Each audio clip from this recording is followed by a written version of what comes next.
I'm Gloria Manning. I'm formerly of High Ridge Farm.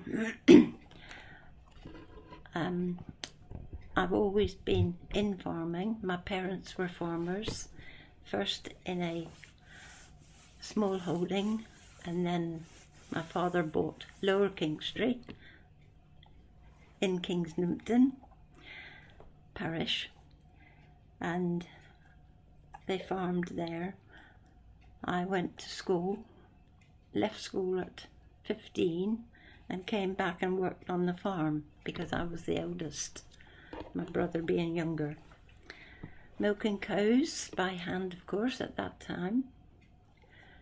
Driving the tractor, cutting corn with my father on the binder, which was a bit scary because it was steep fields.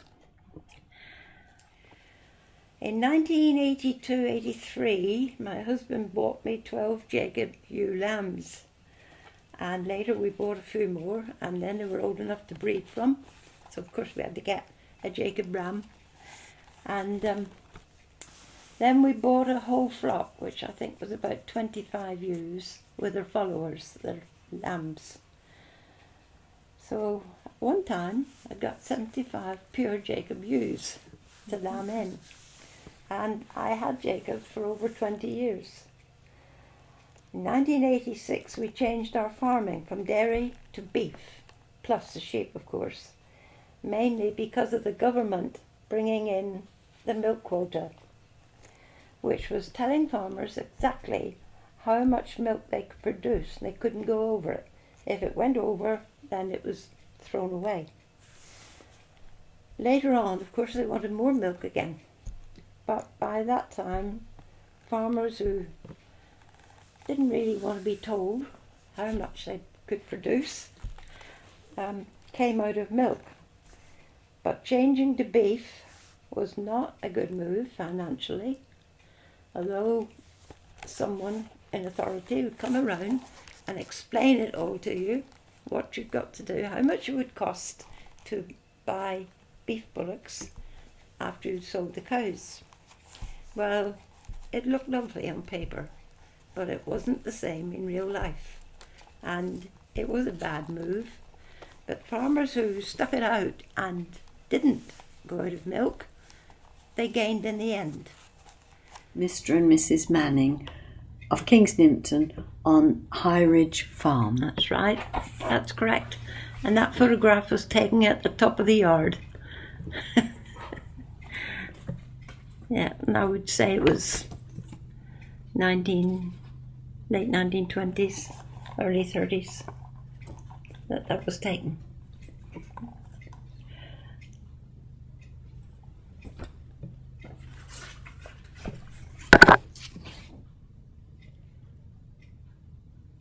We used to keep pigs as well, and they were, well, a couple would be kept for meat, because every farmer, sort of after the war, I presume, Second World War, kept a couple of pigs, and well, I think they were allowed to keep one during the war, to keep for meat, and that was salted in with salt, the joints cut up after they'd had him killed and dressed off, and the rest would go to market.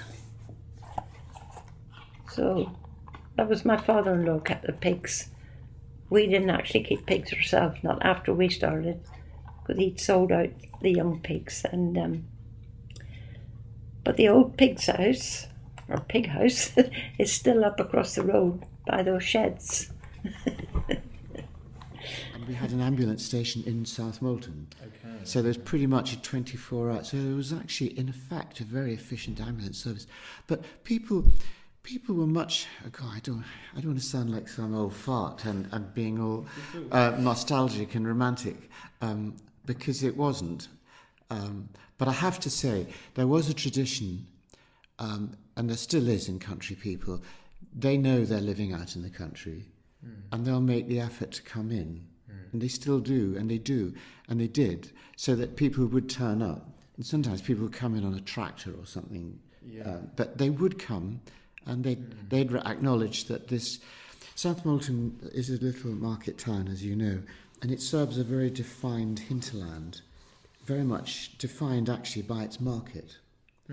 But the solicitors, the vets, the doctors, the school, the senior school, because there still are, but there were more village schools. So there's a definite centripetal feel, and there's still to this day a very strong sort of network of villages which focus in on South Molton.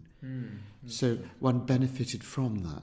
Kind of gravitational. Yes, that's right, a pull, and the recognition of services being present in this little market town. There'd be sort of West Buckland and then North Molton, and North Molton is a huge parish. I think it's one of the biggest parishes in land area in the country. It's huge, and it has a colossal sheep population. But we'd go to North Molton and the villages and hamlets beyond, and then East Anstey and Worlington, and then out towards King's Nimpton. It's actually a very big area, but that's tempered by two facts. One is the phenomenon I've just been describing, that in a way the further out the people are, the more likely they are to think, I'll make the effort to come in, which is an interesting phenomenon which you would get if you talk to people in other professions. But secondly, the population density falls away. So there's, as you go out, there are fewer people. But yes, we did a lot of travelling actually. Would you get by car? Yes. We would need. I mean, as a young doctor, we'd always have to have two cars, because I'd always have to have a car. You know, if my wife wanted, she had to have. So we did. We had a reliable car and an old crummy old car for my wife. You know, because I did need the car all the time. So geographically, one was often on one's own, yes. 13A. Could I just point out that says Kings? Oh, he's going to go on about one word and two words Nimpton. now. You've opened Now, up our grandfather and our grandmother and mother always taught us that it was one word.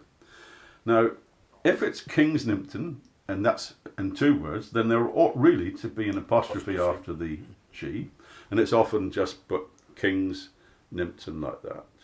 We don't talk about Kings Tainton or Kings Kerswell or Kings Kerswell. That's enough. So how do you say it? Kings Nimpton. Kings Nimpton. All one word. Okay. Vicarage garden party at the place heretofore mentioned. Right, well that's not right. We haven't seen it yet. It's the rectory. It's a rectory, Yeah. it's not a vicarage. No. We're not getting very well here. No. August 1988. Yeah. So this is in the grounds of the old rectory, and that's Mrs. Wendy Isaacs Well, there. if it's in the grounds of the old rectory, it will be the revel, won't it? This is the revel, yes. That is the revel. Yes. This is King's Nimpton Revel. Revel. Okay. And this is children doing a little display for us. It could So well be Sunday school. What because- time of year was it? I've forgotten already. August Bank August Monday. Bank holiday. August. Although Yeah. We changed just, it, didn't we? just previous to that, it was around about St James's Day, which is the 25th of July. Yeah. But it was changed then in the early 80s, I think, Ro, to this date Yeah. because they resurrected Cholmondeley Fair, and Yeah. it simply clashed. Look, there's Fred Eyre, There's Fred here, yeah. and there's Cliff Rouse and the landlord That's of the pub. landlord. And who's that one there then, Ro? God, Looks like Ray Colton. it does look like Ray I Colton. would think so. And there, that's Diane. Is that Diane Alexander? It is Diane Alexander. It is. Yeah. Well, we know near all of these aspects if we If you give us money to find them. Yes. And that anyway, I guess these are Sunday school children. Giving a because demonstration. She's a Sunday school teacher. Yeah. She's a Lay reader. lay reader these days. Yeah. And she lives at Waddington Farm. If this is part of the revel, what else happened on the revel? Oh, What, sideshows. stalls, race. We used to have races, pillow Yeah. fights, all sorts. And of things. it's become sort of over the last several, say 10, 15 years, they've introduced a hog roast. in a Pim's Tent. tent. Oh, well, it's no good. Turning the Pims tent has brought in twice as many people. It has, yes. No good going like that. And the Pims tent and cream Then they teas. filtered pims through straw. Yes, cream teas, and of course, even in those days, You used to have teas in there. the church Hall. hall was functioning. It's now a house, and so people would go from here into the church hall to sit down and have their cream tea. You pay 3 and 6pence, and the tables would be covered, wouldn't they, Oh. with sandwiches, and you could stay there as long as you wanted to. You've heard of tables sort of Groaning. creaking with food. Yeah. Great big bowls of